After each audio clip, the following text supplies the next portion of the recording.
অক্ষয় তৃতীয়া হিন্দু সনাতন ধর্মের একটি বিশেষ উৎসব। এই অক্ষয় তৃতীয়া শব্দটির অর্থ হলো অক্ষয় আর তৃতীয়া। অক্ষয় শব্দের অর্থ হলো যার কোনো ক্ষয় নাই। এই দিনে সিদ্ধিদাতা গণেশ ও লক্ষ্মী পুজো করা হয়।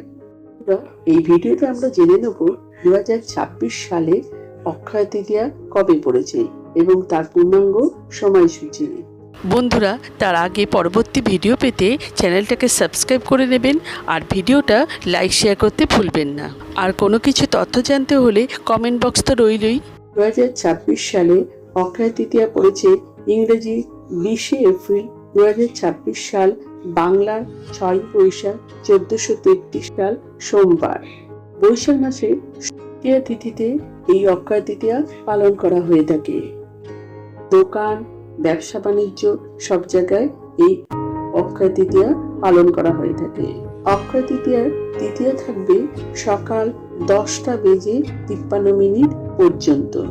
এই দিন অমৃত যোগের সময় থাকবে সকাল 6:45 পর্যন্ত, আবার সকাল 10:14 থেকে দুপুর 12:52 পর্যন্ত।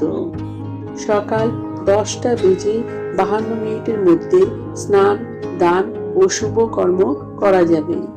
আজকের ভিডিওটা এই পর্যন্ত শেষ করলাম।